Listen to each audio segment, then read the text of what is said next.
மாணவ மாணவிகளுக்கு என்ன பொதுவாக அப்படின்னு பார்த்தா அவங்களுக்கு வந்து ஒரு புரிதல்ன்றது வந்து இப்போ ரொம்ப கம்மியாக இருக்குது. நான் வண்டியை நல்லா ஓட்ட தெரியும், எனக்கு பேலன்ஸ் பண்ண தெரியும், ஒரு பைக் வாங்குகிறோம், எனக்கு பிரேக் மட்டும் போட தெரியாது அப்படின்னா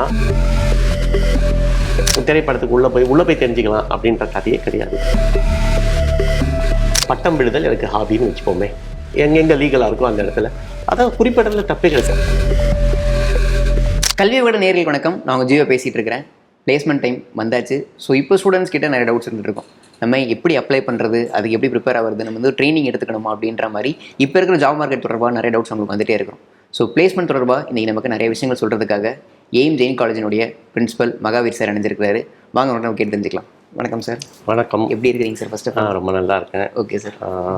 விகடன் குழுமம் அப்படிங்கிறது வந்து எங்களுக்கு, நான் வந்து சின்ன வயசுலேருந்தே நான் பார்த்துட்ருக்க ஒரு நிறுவனம். இது வந்து ஆற்றிக்கு இருக்க ஒரு துண்டு மக்களுக்குன்றது வந்து அது சொல்ல முடியாத ஒரு விஷயம். அதுக்கு வந்து அனைவரும் நாங்கள் நன்றி கடன் பட்டிருக்கணும்.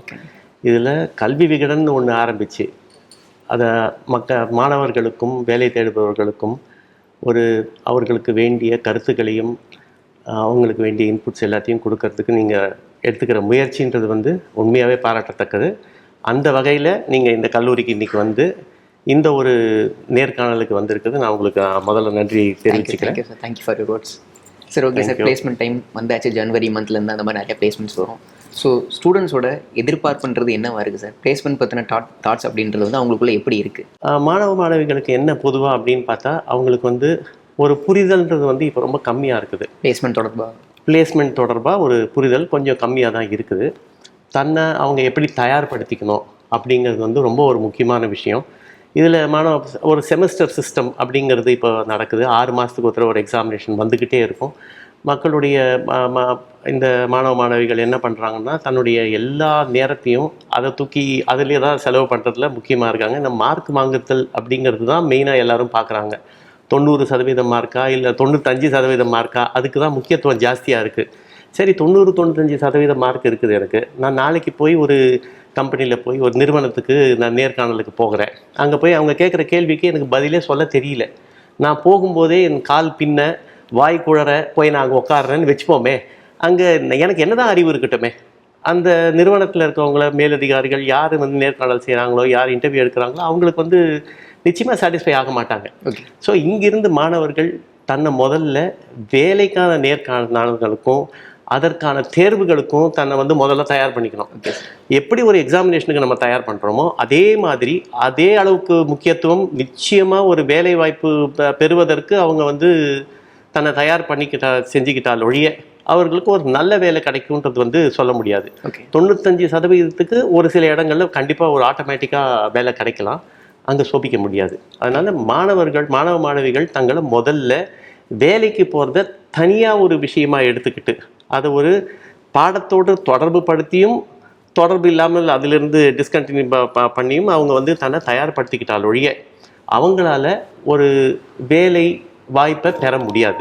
ஸோ இதுக்கு வந்து தனியாக பல நிறுவனங்கள் பாடம் நடத்துகிற அளவுக்கு அது ஒரு பெரிய ஒரு மார்க்கெட்டாக இருக்குது. வந்து பிளேஸ்மெண்ட் ட்ரைனிங்காக நிறைய விஷயங்கள் வந்துச்சு. இப்போ காலேஜ்லேயே வந்து அடிஷ்னலாக இந்த பிளேஸ்மெண்ட் ட்ரைனிங்க்கு ஒரு விஷயம் பண்ணுறாங்க. ஸோ இதை தாண்டி வெளியில் எக்ஸ்டர்னலாக கோர்சஸ் வந்து நடத்திட்டு இருக்காங்க பிளேஸ்மெண்ட் ட்ரைனிங்காக. இந்த மாதிரி கோர்சஸ்லாம் ரொம்ப அவசியமா சார்? நல்ல கேள்வி. எதுவுமே வந்து நமக்கு தமிழில் சொல்லுவோம் ஏட்டு சுரைக்காய் கறிக்குதவாது அப்படின்னு. நம்ம படிக்கிற பாடம் எல்லாமே வந்து நமக்கு வந்து ஒரு வேலை வாய்ப்பை தேடி தர போகிறதில்லை. இங்கே நம்ம படிக்கிற படிப்பும் செய்ய போகிற வேலைக்கும் நடுவில் ஒரு பெரிய ஒரு கேப் இருக்குது. ஆக்சுவலாக பார்த்தீங்கன்னா படிக்கிற படிப்பு அப்படியே போய் வேலை செய்கிறது கிடைக்கிது அப்படிங்கிறது சில துறைகளில் மட்டும்தான் அது வந்து சாத்தியமாக இருக்குது.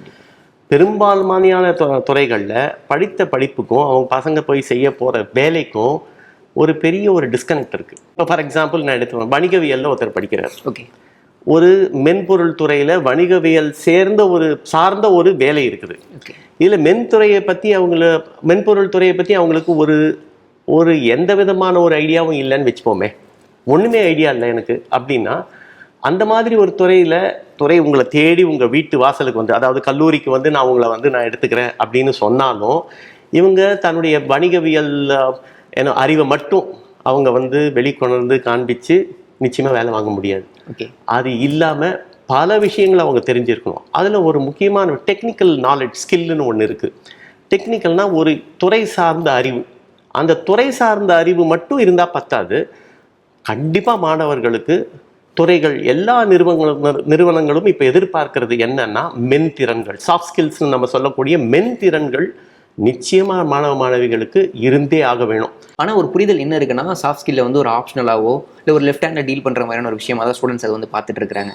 ஸோ எல்லா காலேஜஸும் அதை எப்படி ஸ்ட்ரிக்டாக மாணவர்கள்கிட்ட கற்பிக்கணும் அப்படின்ற மாதிரி நீங்கள் நினைக்கிறீங்க சார்?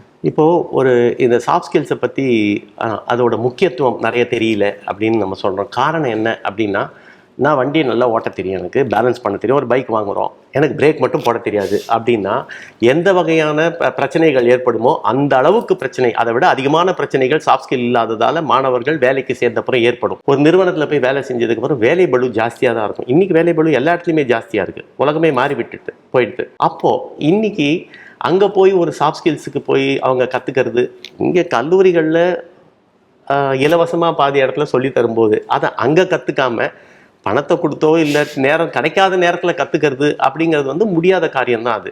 ஸோ இன்றைக்கி படிக்கும் பொழுது தன்னுடைய டொமைனில் தன்னுடைய சப்ஜெக்டை படிக்கும்போது இதையும் ஒரு சப்ஜெக்டாக நினச்சி இது ஒரு விளையாட்டு மாதிரி படிச்சுட்டு போகலாம். இப்போ ஃபார் எக்ஸாம்பிள் டைம் மேனேஜ்மெண்ட் ஒரு சாஃப்ட் ஸ்கில். டைம் மேனேஜ்மெண்ட் வந்து நம்ம இன்றைக்கி ப்ராக்டிஸ் பண்ணி பார்த்துடலாம் எல்லாத்தையுமே.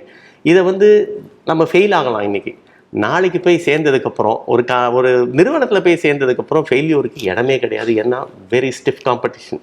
அதாவது அங்கே இருக்கிற போட்டி ரொம்ப நல்லது தான். அதுவும் நம்மளை மாதிரி ஒரு இந்தியா மாதிரி ஒரு அதிக மக்கள் தொகை உள்ள இடங்களில் ஸ்கில்ஸ் எக்கச்சக்கமாக இருக்க ஆட்கள் நிறையவே இருக்காங்க. அப்போது எனக்கு ஒரே ஒரு ஸ்கில் திறன் கம்மியாக இருந்தது அப்படின்னாலும் என்னை தாண்டி நிறைய பேர் போயிடுவாங்க. நான் அவங்கள சேர்ந்து பிடிக்கிறது பின்னாடி தொடர்ந்து பிடிக்கிறது முடியாத காரியம்.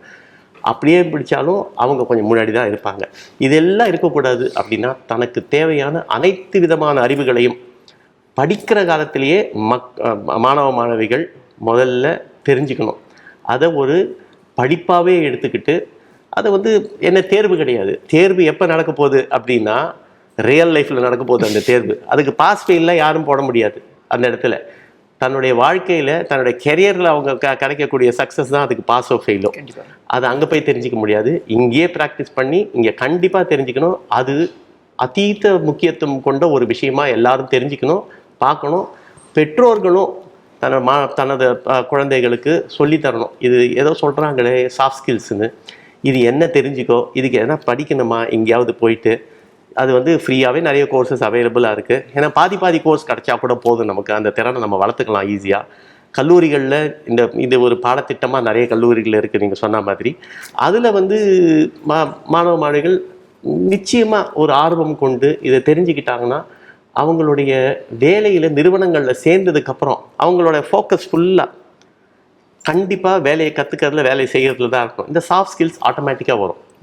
அதை வந்து அவங்க கண்டிப்பாக தெரிஞ்சுக்கணும். அதுக்கு வந்து குறைஞ்சி மதிப்பிட்டு குறைத்த ஆர்வத்தோடு அவங்க வந்து அணுகவே கூடாது. இப்போ சில பேர் என்னன்னா மார்க்ஸில் நல்லா ஸ்கோர் பண்ணுவாங்க, ஆனால் கம் டு த பிளேஸ்மெண்ட்னு வரும்போது அவங்களால பெருசாக அதில் பெர்ஃபார்ம் பண்ண முடியாது. இதுக்கான ரீசன் என்னன்றது பார்க்கும்போது லேக் ஆஃப் சாஃப்ட் ஸ்கில்ஸ் அப்படின்றதானா இதுக்கு பின்னாடி வேறு ஏதோ ரீசன்ஸ் இருக்கா சார் உங்களுக்கு? நல்ல ஒரு கேள்வி தான் இது. மார்க் நிறைய வாங்கினேன், இப்போ நானே நிறைய மார்க் வாங்கியிருக்கேன். எனக்கே வந்து 2 விதம் இருக்குது. ஒன்று வந்து சைக்கலாஜிக்கல் ஃபேக்டர், நான் நல்லா மார்க் வாங்கிட்டேன், எங்கே போனாலும் நான் சோபிக்க முடியும் அப்படிங்கிற ஒரு ஓவர் கான்ஃபிடென்ஸு. அது ஒரு லிட்டில் ஈகோவாக கூட வச்சுக்கலாம் அதை. அப்படி இருக்கும்போது அவங்க அங்கே போகும்போது அவங்கள விட ரொம்ப கம்மியாக மார்க் வாங்கினவங்க பார்த்தா அவங்க பெர்ஃபார்மன்ஸ் வந்து ரொம்ப ஹையாக இருக்கும். காரணம் என்ன? எனக்கு தெரியாது, நான் தெரிஞ்சுக்கணும், எனக்கு தெரியாது, நான் தெரிஞ்சுக்கணுன்ற ஒரு குவெஸ்ட். தொடர்ந்து தெரிஞ்சுக்கிறதுக்கு அவங்க காண்பிக்கிற ஆர்வம், எஸ்பெஷலி மார்க் ஓரளவுக்கு சுமாராக மார்க் வாங்க வேண்டிய பசங்களுக்கு ஒரு பயம் இருக்கும். நாளைக்கு நமக்கு வேலை கிடைக்காம போனால் என்ன ஆகும்? பக்கத்தில் கேட்பாங்க, முடிச்சாச்சு, பிஎஸ்சி முடிச்சாச்சு, பிகாம் முடிச்சாச்சு, எம்ஏ முடிச்சாச்சு, அப்புறம் என்ன கடைசியாக போய் ஒரு வேலையில் தானே உட்காரணும். முடித்த உடனே எல்லாரும் கேட்பாங்க, அக்கம் பக்கத்தில் சொந்தக்காரங்க, நீ தான் முடிச்சுட்டே எங்கே போய் வேலை செய்கிற, என்ன செய்கிற, இப்போது சொல்லணும் எங்கே போய் வேலை செய்கிறேன்னு. இந்த பயம் தொடர்ந்து இருக்கும் அவங்களுக்கு. வெளியிலலாம் சொல்ல மாட்டாங்க. அந்த பயத்தில் என்ன ஆகும்னா அவங்க தெரிஞ்சுக்கிறதுல ஆர்வம் ஜாஸ்தி காமிப்பாங்க. அதீத ஒரு கான்ஃபிடென்ஸ் இருக்கிறவங்க என்ன பண்ணுவாங்க, சமயங்களில் ஒரு ரொம்ப புத்திசாலியாக இருக்கவங்க ஒரு விஷயம் என்ன அவங்களுக்கு இருக்குது அப்படின்னா, அவங்களுக்கு என்னதான் மார்க் வாங்கினாலும் அவங்களுக்கு தெரியும். Most of the people, intelligent பீப்புளுக்கு தே அண்டர்ஸ்டாண்ட். சரி, நமக்கு இது மட்டும் பத்தாது, நமக்கு வந்து ஜாப் மார்க்கெட்னு போகும்போது அதுக்கு வேண்டிய ஸ்கில்ஸை நம்ம டெவலப் பண்ணோம் அப்படின்னு அவங்க நிச்சயமாக வந்து அவங்க முனைவாங்க. ஆனால் ஒரு சிலர் என்ன பண்ணுவாங்கன்னா, அவங்க அந்த அறிவு கண்ணை மறைக்கும் அப்படிங்கிறது ஒன்று இருக்குது. அது மறைக்கிற சமயத்தில் அவங்க தேவையான திறன்களை வளர்த்துக்காமல் தவறிடுவாங்க. ஓகே. சில பேர் படிப்பில் மட்டும்தான் ஆர்வம் இருக்கும், மற்ற விஷயங்களில் இல்லை எனக்கு அதில் வந்து இஷ்டம் இல்லை. அப்போ என்ன தான் பண்ணுவேன்னா ஏதோ நடக்கும் அப்படின்னு சொல்லிட்டு they allow life to drift. Okay. அந்த மாதிரி இல்லாமல் எனக்கு பிடிக்கலன்னாலும் நாளைக்கு நான் வேலைக்கு தான் போகணும், நிச்சயமாக போகணும். படிக்கிறது அதுக்கு தான். ஒன்று டொமைன் ஓரியன்ட் ஜாபை தேடிக்கணும். ஓகே. அது முடியுது அப்படின்னா வெல் அண்ட் குட், ரொம்ப நல்ல ஒரு விஷயம். இல்லை கிடைக்கல, அந்த டொமைன் ஓரியன்ட் ஜாப் ஒரு நல்ல சம்பளத்தை எனக்கு பெற்றுக் கொடுக்கல, எனக்கு திருப்தி கிடைக்கல அப்படின்னா நம்ம ஷிஃப்ட் பண்ணணும். ஷிஃப்ட் பண்ண வேண்டிய ஒரு கட்டாயத்தில் இருக்கும். இவ்வளவு மக்கள் தொகை இருக்கிற இடத்துல ஒரு டொமைனில் எல்லாருக்கும் வேலை கிடைக்காது. அதனால கண்டிப்பாக எக்ஸ்ட்ரா ஸ்கில்ஸை வளர்த்துக்கிட்டு வேறு ஒரு துறையிலையும் அவங்க நிறுவனங்கள் இருக்கிற நிறுவனங்களை அவங்க வந்து வேலையை தேடி தான் போக வேண்டியிருக்கும். அதுக்கான திறன்களை அவங்க வளர்த்துக்கிட்டு தான் ஆகணும். பிடிக்குதுன்றது வந்து 10 வருஷம் கழித்து திரும்பி பார்க்கும்போது ஐயோ இதை நம்ம செஞ்சுருக்கலாமே, நம்ம நாயா விட்டுட்டேன் இவங்களாம் செய்கிறாங்களே அப்படின்னு திரும்பி பார்த்து வருத்தப்படுறது யாருமே கூடாது. பிடிக்காதுன்றது வந்து ப்ரிஃபரன்ஸு. ஆனால் நிதர்சனமான உண்மை அப்படிங்கிறத அவங்க தெரிஞ்சுக்கிட்டு தான் ஆகணும். தெரிஞ்சுக்கிட்டு அவங்க அதுக்கான முயற்சிகளை அவங்க எடுத்தாகணும்.